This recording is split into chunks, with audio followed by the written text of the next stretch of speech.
gotta know that it ain't the industry like that. You gotta know it's the world like that. You know what I mean? The whole world like that. You start doing something.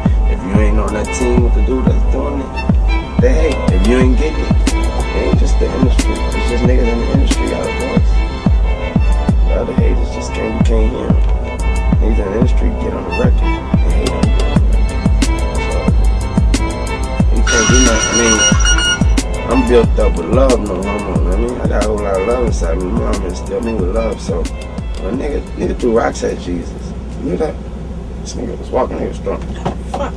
Nigga ain't throwing nothing at me. Nigga ain't throwing nothing at me. Nigga ain't doing nothing but throwing big ass dollar amounts at me.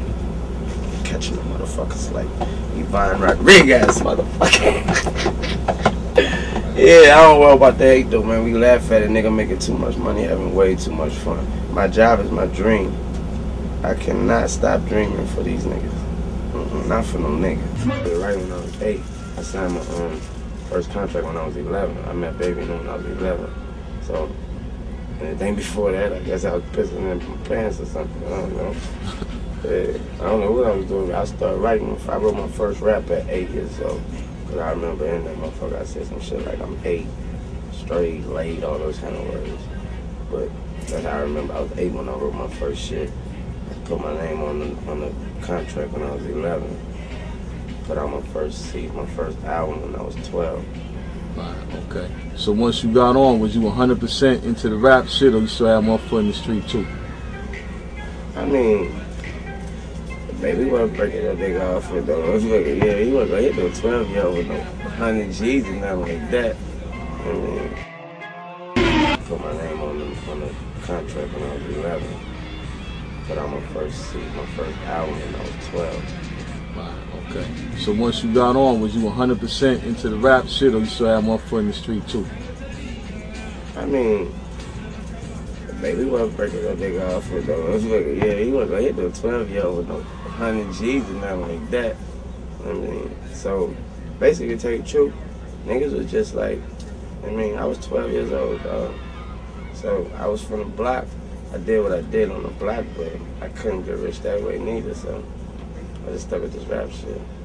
But at 12 years old, stunning one, you know what I mean, giving no nigga no checks and nothing, so they got to get it how they got it. They got to do what they had to do to get it, but if you give a nigga 1,000 here and there, you gotta flip that stack though. Yeah, there's a little point in time. I mean, I was feeling like get my recognition. I mean, nigga, I was just struggling. I'm putting my all into my raps and shit. And niggas is still stereotyping a nigga. He just a hot boy from the South. He talking that rah-rah woe this shit. You know what I mean? When a nigga really like the coldest doing this shit, man. That was all. I was just upset. Like, man, fuck it.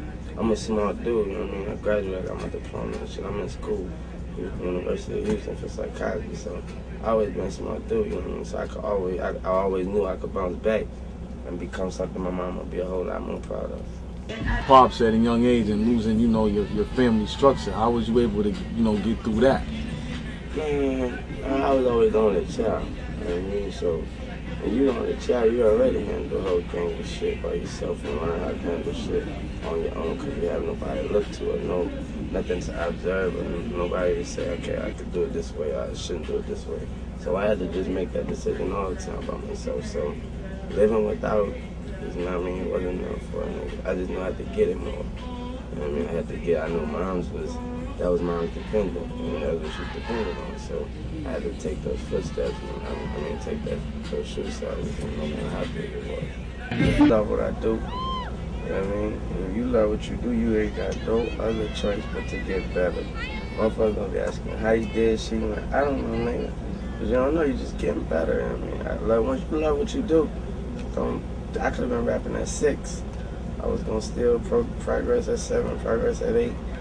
Once you love, I love what I do, like I said, so I take pride into what I do. I put my all into it, so I have no choice but to get better. That's how I make the transition, got better. That's the best way to make a transition to me, the only way to me, get better. People ain't got nothing to do but fuck with you. Label us, when you got that, you got little ain't no. Niggas is like, sun is coming. They not putting me in no region, south, none of that. They like, dude, it's the best everywhere.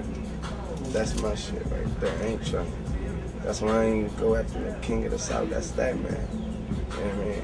I'm not even, no, I ain't trying to be no king. I want to be the best motherfucking rapper alive. But the hood is fucked up. The city is, what they quote unquote rebuilding. That's the term they use.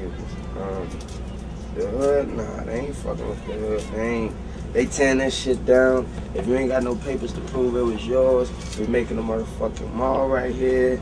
We gonna make this right here, the Trump Towers. I mean, my hood's still standing right now. I'm trying to fight and save my shit so we can keep Hollywood in that motherfucker. But they trying to make all kind of shit, man. As far as how that shit go, how I feel about it, man, I don't even have no feeling. I'm numb. That shit was wild, man. It was all planned, plotted, and strategized.